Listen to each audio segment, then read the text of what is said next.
తీర్థయాత్ర కార్యక్రమానికి స్వాగతం. భారతదేశంలోని దివ్యక్షేత్రాలలో ఉత్తమోత్తమమైంది బద్రీనాథ్. హిమాచల్ ప్రదేశ్ హిమవన్ నగాలలో సాక్షాత్తు శ్రీమన్నారాయణుడు తపస్సు చేశాడట. అటువంటి దివ్య భూమిలో సంచరించినంతనే మానవుల పాపాగ్ని చల్లబడిపోతుందట. పుణ్యభావ జలధారులు జాలువారుతాయని భక్తులు విశ్వసిస్తారు. ఆనంద నిలయంగా ఆత్మచింతనా భూమిగా ప్రఖ్యాతి చెందిన బద్రీనాథ్ క్షేత్రాన్ని నేటి తీర్థయాత్ర కార్యక్రమంలో వీక్షించి తరిద్దాం. బద్రీ నారాయణ నారాయణ నారాయణ. భారతదేశంలోని దివ్యక్షేత్రాలలో బద్రీనాథ క్షేత్రం ఉత్తమోత్తమైనది. సాక్షాత్తు శ్రీమన్నారాయణుడు తపస్సు చేసిన దివ్యభూమి ఇది. గద్వార్ మహారాజు శిథిలమైన బద్రీనారాయణ ఆలయాన్ని పునర్నిర్మించాడు. ఇందోర్ మహారాణి అహల్యాబాయ్ ఆలయం పైన స్వర్ణ కలశాన్ని ప్రతిష్ఠించింది. 6 నెలల పాటు తెరిచి 6 నెలల పాటు మూసి ఉంచే ఈ ఆలయ చరిత్ర, ప్రాశస్త్యం మహోన్నతమైనవి.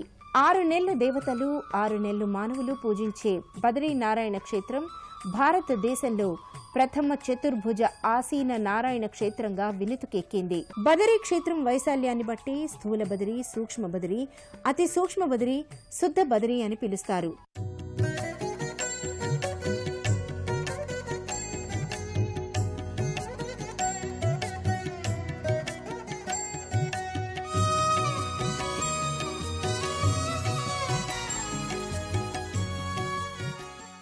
ప్రసిద్ధి పొందిన దేవాలయాల దగ్గరకు వెళ్లాలంటే తొలి ద్వారమైన హరిద్వారం నుంచి వెళ్ళాలి. హరిద్వార్కు మాయా అనే మరొక పేరు కూడా ఉంది. హరిద్వార్ నుంచి 322 కిలోమీటర్లు, హృషికేశ్ నుంచి 298 కిలోమీటర్ల దూరంలో దర్శనీయ బద్రీనాథ్ దివ్యధామం నెలకొని ఉన్నది. సమున్నతమైన హిమాలయ సానువులు, మనోహరమైన హరిత శోభలు, మనతో పాటు సాగి వచ్చే మేఘ మాలికలు, శరీరాలను స్పృశించే శీతల పవనాలు, ఎటు చూసినా మనస్సు పులకరించే ప్రకృతి రామణీయకము, గంభీరమైన ఆధ్యాత్మిక వాతావరణంతో ఈ ప్రాంతమంతా దైవిక లక్షణాలతో, మానవీయ స్పందనలతో సుందర బంధురమై విరాజిల్లుతూ ఉంటుంది. బద్రీనాథ్ యాత్రకు వెళ్లే వారంతా ఎంతో ఆనందంగా, అపూర్వమైన అనుభూతులతో శ్రీమన్నారాయణ నామాన్ని జపిస్తూ పయనమవుతూ ఉంటారు. హృషికేశ్ నుంచి దేవప్రయాగ, రుద్రప్రయాగ, నందప్రయాగ, చామోలి, జోషిమఠ్, విష్ణుప్రయాగ, గోవింద్ ఘాట్, పాండుకేశ్వర్, హనుమాన్ చెట్టి మీదుగా బద్రీనాథ్కు చేరుకోవచ్చు. ఒకవేళ కేదార్నాథ్ నుంచి వచ్చినట్లయితే గుప్త కాశీకుండ్, ఊఖీమఠ్, చోప్తా, చామోలి, జోషిమఠ్ మీదుగా బద్రీనాథ్కు రావచ్చును. భారతదేశంలో తొలి నారాయణ క్షేత్రంగా ప్రసిద్ధి పొందిన బద్రీనాథ్ కృతయుగంలో ముక్తిప్రదగా, త్రేతాయుగంలో సిద్ధిదాగా, ద్వాపరలో విశాలగా, కలియుగంలో బదరికాశ్రమంగా పేరు పొందింది. హిమాలయ పర్వత సానువు శ్రీ మహావిష్ణువు నెలవుగా ఏర్పడ్డం వెనుక ఓ ఆసక్తికరమైన పురాణ విశేషముంది. త్రిలోక సంచారి నారదుడు వైకుంఠానికి వెళ్లినప్పుడు లక్ష్మీదేవి పాదసేవలో ఉన్న శ్రీహరిని చూశాడట. భూలోకవాసుల వలె మీరు కూడా ఇదేమిటని అడిగినంతనే ఆ విష్ణుమూర్తి రోషపడి లక్ష్మిని పాతాళలోకానికి పంపేశాడట. తాను భూలోకంలోని హిమాలయాల్లో తపస్సులో నిమగ్నమయ్యాడట. ఆ తపోస్థలికి సమీపంలోని ఉమామహేశ్వరులుండే కేదారకంఠానికి బాలుని రూపంలో విష్ణుమూర్తి వెళ్లాడట.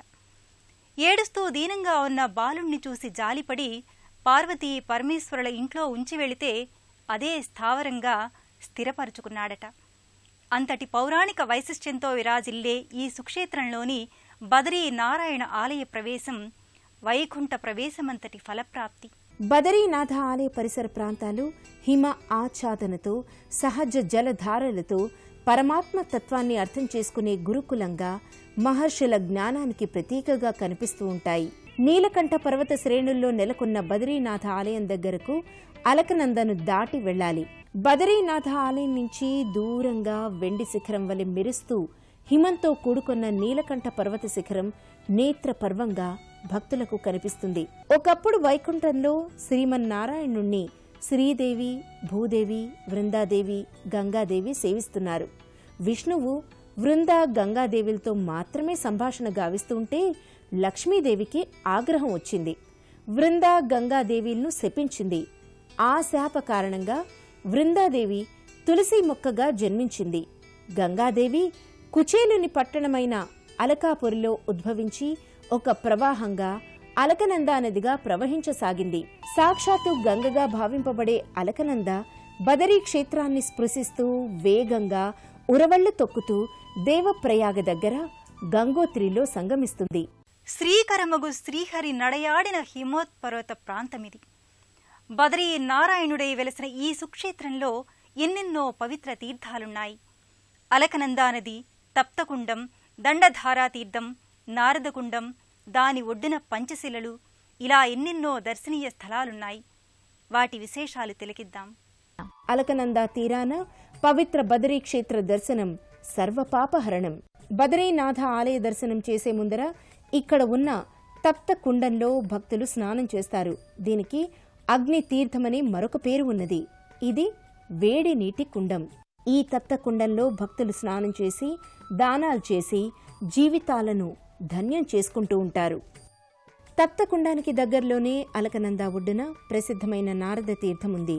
దీనినే నారదకుండం అని కూడా పిలుస్తారు.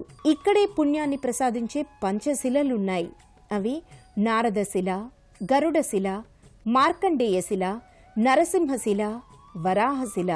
శంఖాకారంగా ఉన్న శిల మీద కూర్చుని విష్ణువును గూర్చి తపస్సు చేసి ఆయన అనుగ్రహాన్ని నారదుడు పొందాడు కనుక దీనిని నారదశిల అని అంటారు.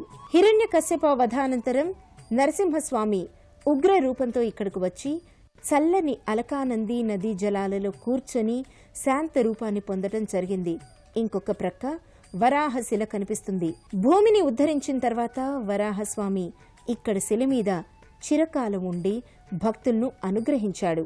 ఈ దివ్య శిలలను దర్శించడం వల్ల నాగభీతి, అపమృత్యు భయము, దీర్ఘ రోగాలు, జలగండాలు తొలగిపోతాయి. భక్తి ప్రపత్తులతో యాత్రికులు వీటిని దర్శించి పూజించి ఆలయం దగ్గరకు పయనమవుతారు. తీర్థక్షేత్రాలలోకెల్లా తలమానికమైన వాటిల్లో ముఖ్యమైంది ఈ బదరీనాథ్. ఇక్కడికి వచ్చిన భక్తులు విష్ణు దర్శనం పొందగలగడం ఓ అనిర్వచనీయమైన అనుభూతిగా భావిస్తారు. నారాయణ నారాయణ నారాయణ లక్ష్మీ నారాయణ నారాయణ నారాయణ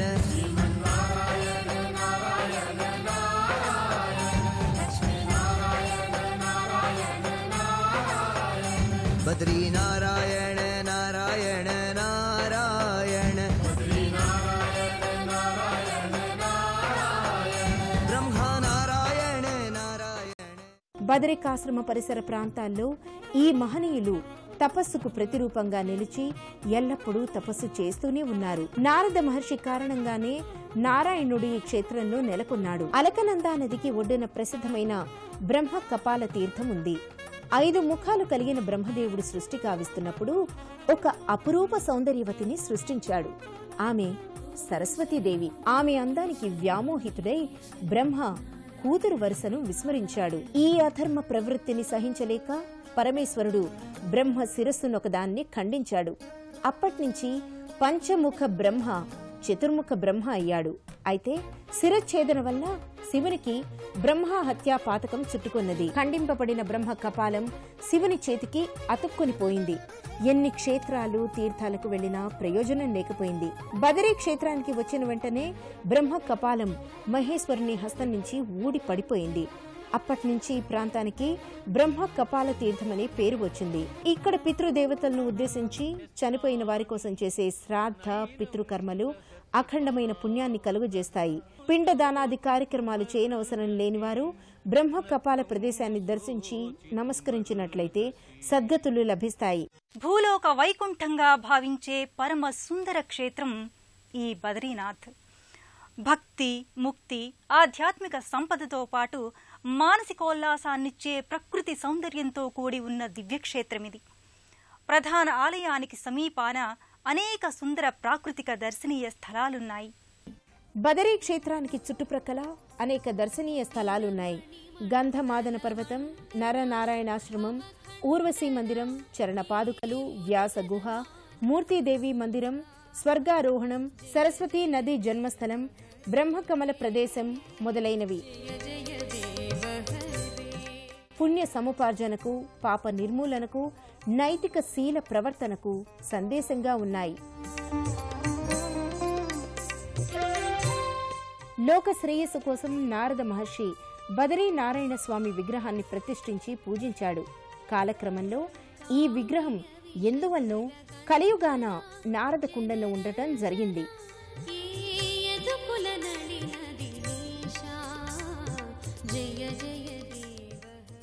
శంకర భగవత్పాదులు ఈ విగ్రహాన్ని ఉద్ధరించి పునః ప్రతిష్ఠించి కేరళ దేశానికి సంబంధించిన నంబూద్రి పాదులను అర్చకులుగా నియమించాడు. నాటి నుంచి ఈనాటి దాకా ఈ సంప్రదాయమే కొనసాగుతున్నది. బ్రహ్మచారులే అర్చకులు. ఇక్కడ అర్చకుణ్ణి రావల్ అనే పేరుతో పిలుస్తారు. జయ జయ దేవ జయ జయ దేవ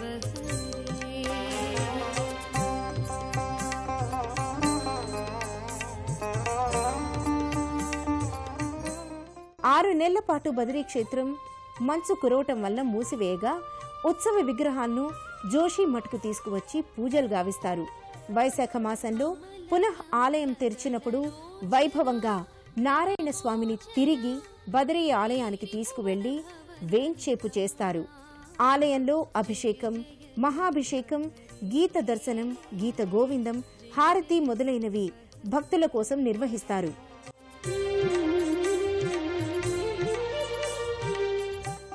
భారతదేశంలో గంగానది ప్రవహించినంత వరకు బదరీ క్షేత్రం భక్త కల్ప వృక్షంగా విరాజిల్లుతుంది. బదరీ నారాయణుని దివ్య మంగళ విగ్రహ దర్శనం, బదరీ యాత్ర స్మరణము ఘోర తప ఫలాన్ని, సమస్త భూమిని దానం చేసిన పుణ్యాన్ని కలిగిస్తాయని పురాణాలు ఘోషిస్తున్నాయి. శ్రీమన్నారాయణ చరణౌ శరణం ప్రపద్యే. అత్యంత మహిమాన్వితమైన విశేష పౌరాణిక ప్రాశస్త్యమున్న క్షేత్రం బదరీనాథ్.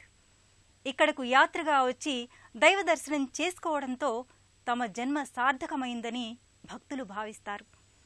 అనేక పుణ్యతీర్థాలు, ప్రకృతి రమణీయకతల మధ్య నెలవైన బదరీనాథుని దర్శనం బహుజన్మల పుణ్యఫలం. బదరీ నారాయణుని కరుణాకటాక్ష వీక్షణాలు అందరి మీద ఉండాలని కోరుకుంటూ మరో తీర్థయాత్రలో మళ్లీ కలుసుకుందాం.